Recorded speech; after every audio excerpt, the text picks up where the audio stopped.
नेतागण, इस सभा में उपस्थित सभी युवा साथी, माता बहन, सम्मानित गार्जियन, सभी को सन ऑफ मल्ला मुकेश सहनी की ओर से नमस्कार प्रणाम। साथियों, ये जो लड़ाई है वो अधिकार की लड़ाई हम लोग लड़ रहे हैं। साथियों, आप सब जानते होंगे ये देश में पहले राजा महाराजा का समय था। राजा महाराजा के बाद मुग़ल आए, इस देश को पे राज किए। मुग़ल के बाद अंग्रेज आए, अंग्रेज इस देश पे राज कर रहे थे। आपके पूर्वज, हमारे पूर्वज ने पौने 200 साल तक संघर्ष किए, लाखों के संख्या में लोग शहीद हुए। उसके बाद देश आज़ाद हुआ। और पहले जब आज़ादी से पहले कुछ ही लोगों के इस देश में वजूद था, बाकी सब लोग इस देश में गुलाम थे। राजा जो कहते थे, अंग्रेज जो कहते थे, उस हिसाब से चलते थे। लेकिन सभी लोगों ने मिलकर लड़ाई जब लड़ा तो लोगों ने कहा ये देश सिर्फ व्यक्ति विशेष का नहीं है, ये देश सभी नागरिक का है। सभी लोगों मिलकर इस देश को आज़ादी दिलाए। उस समय में फिर एक संविधान बना। लोगों ने सोचा दुनिया में कैसे कैसे देश कैसे चल रहे हैं। जो देश गुलाम नहीं था कभी, जो देश हम पे राज करता था, देखा कि वो देश कैसे चलता है। चाहे वो लंदन हो, अमेरिका हो, उनको देखकर भारत में लोकतंत्र के अनुकूल ये देश चलाने का निर्णय लिया गया। साथियों, उस समय के नेता, उस समय के समाज सेवी, उस समय के सभी उद्योगपति, सभी कार्यकर्ता ने सभी अपने देश बनाने के लिए मजबूती से काम करने लगे। बाबा साहब भीमराव अंबेडकर एक दलित का बेटा, वो दलित का बेटा जिसका माता पिता 8-9 साल की उम्र में मर गए।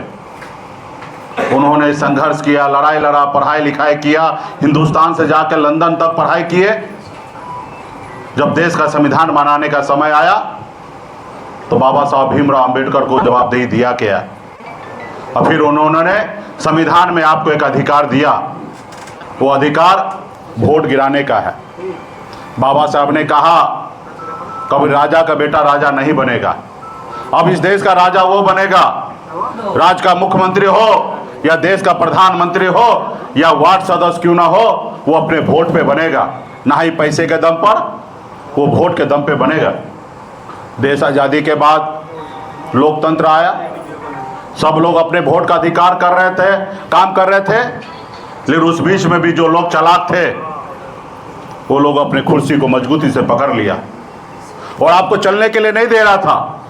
आपका वोट समय आता था तो 500-1000 रुपया देकर आपका वोट खरीद लिया जाता था और आप अपना भविष्य, अपने बच्चे का भविष्य लोगों के हाथ से 100, 50, 500 रुपया खाने पीने के नाम पर अपने बच्चे का भविष्य बेच देते थे।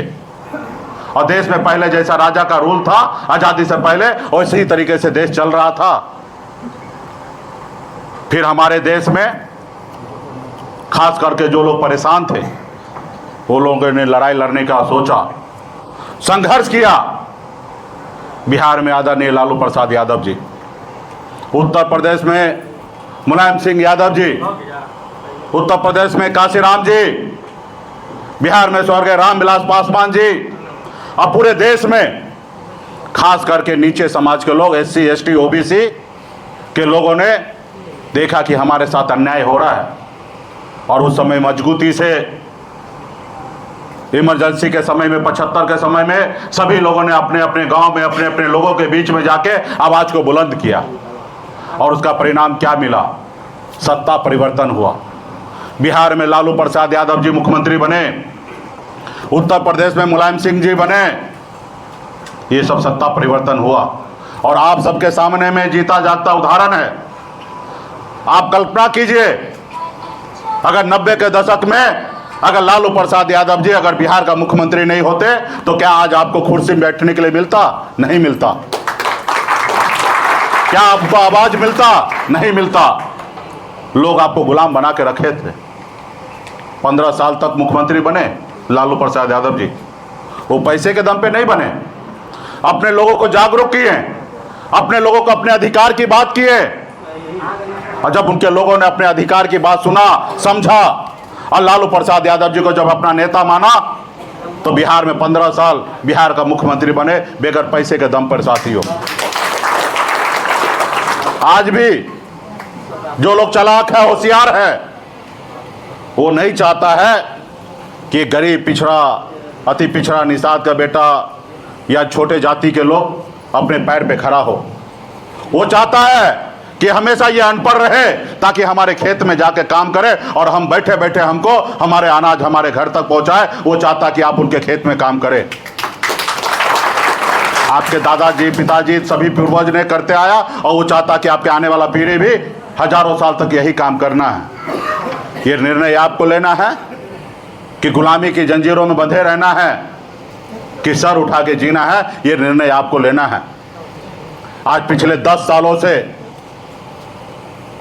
मैं बॉम्बे का ऐशोआराम जिंदगी को छोड़कर आपके हक अधिकार के लिए मैं लड़ाई लड़ रहा हूं। मैं कोई रतन टाटा अंबानी के घर में जन्म नहीं लिया। मैं भी मामूली गरीब मछुआरा परिवार में जन्म लिया। ऐसे परिवार में जन्म लिया जिस परिवार में अगर एक रोज मछली ना मारा जाए तो दूसरे रोज घर पे खाना कैसे बनेगा, वो चिंता उस घर में होता था। ऐसे घर में हम जन्म लिए। बचपन में जो गरीब के घर में हर अभाव से बच्चा जीता है, उसी अभाव से मैंने जिंदगी जिया है। लेकिन आप लोगों के आशीर्वाद से, माता पिता के आशीर्वाद से 18 साल के कम उम्र में अपने घर को छोड़कर मुंबई जैसे शहर गया, वहां मेहनत किया, मजदूरी किया, 900 रुपया महीने पे नौकरी में। हमारे पास ताकत है उस जगह पे पहुंचने का जिस जगह मोदी जी हैं, जिस जगह योगी जी हैं, जिस जगह नीतीश जी हैं, उस जगह क्या निषाद का बेटा नहीं पहुंच सकता है? वहां पे पहुंच सकता है। सिर्फ उस रास्ते पे चलना पड़ेगा। वहां पहुंचने के लिए सपना देखना पड़ेगा। और जब आप सपना देखेंगे तो साकार होगा। साथियों, साकार होगा। आज यही 1.5-2 करोड़ निषाद बिहार में है, यूपी झारखंड में है। हम भी गरीब घर में से जन्म लिए। हमने सपना देखा, उस रास्ते पे चले। आज बिहार में लोग हमें जानने लगा, पहचानने लगा, लोग हमसे डरने लगा। और ये हमारी उपलब्धि है। साथियों, देश का प्रधानमंत्री भी हमसे घबराते हैं। वो देख रहा है कि मुकेश सहनी को गुलाम बनाओ, न तो इसको खत्म करो। और हम किसी का गुलाम बनना नहीं चाहते हैं। हम अपनी झोपड़ी में रहेंगे, लेकिन झोपड़ी का बादशाह बनकर रहेंगे। किसी के महलों में जाके हमें गुलामी नहीं करना है। आज वो क्या कर रहे हैं? हमारे पार्टी में से लोगों को तोड़ते हैं और उसको भारत सरकार में मंत्री बना दे रहे हैं। तो ये भी हमारी उपलब्धि है। साथियों, हमारे साथ लेकर हमारे समाज को आगे बढ़ाकर उसको मंत्री बना दिया जा रहा है। ये भी हमारी उपलब्धि है। साथियों, अगर आज आप और हम मिलकर अपने बिहार में अपनी वजूद नहीं कायम करते तो आज भारत सरकार में मंत्री नहीं बनाया जाता और ना बिहार में मंत्री बनाता। ये भी देन आप ही का है। साथियों, वो तोड़ने का कोशिश करेगा, लेकिन निर्णय तो आपको लेना है कि लीडर बनना है कि लोडर बनना है। ये निर्णय भी आप ही को लेना है। साथियों, तो इसलिए साथियों, आने वाला समय में बहुत बड़ी लड़ाई है। आप सब जानते हैं कि सुपौल जिला में 5 सीट है, 5 का 5 इंडिया गठबंधन हारा हुआ है। हम जिस सीट पर उंगली रख देंगे वो सीट हमारा हो सकता है। लेकिन हो सकता सिर्फ लेने से क्या होगा? जीतने से भी मतलब है। बिहार में हमने जब से पार्टी बनाया, कोई पार्टी मुकेश सहनी को इग्नोर नहीं कर सकता। साथियों, कोई पार्टी इग्नोर नहीं कर सकता है। हम जिससे चाहेंगे उनसे गठबंधन करेंगे। ये निर्णय हमको लेना है। साथियों, कोई ये ना निर्णय ले कि मुकेश सहनी को हम रखेंगे कि नहीं रखेंगे। वो निर्णय ले लेगा। हम निर्णय लेंगे कि किनको साथ जाना है। जिनको मुख्यमंत्री बनना है, निश्चित तौर पे वीआईपी पार्टी के साथ समझौता करना पड़ेगा। तो आज हम इंडिया गठबंधन के साथ है, मजबूती से है। आदरणीय लालू प्रसाद यादव जी के विचारधारा को आगे बढ़ाना चाहते हैं। 1 नंबर कुर्सी पर अगर तेजस्वी प्रसाद यादव जी बैठेंगे, बिहार का मुख्यमंत्री होगा, तो दूसरा नंबर का कुर्सी पर निषाद का बेटा डिप्टी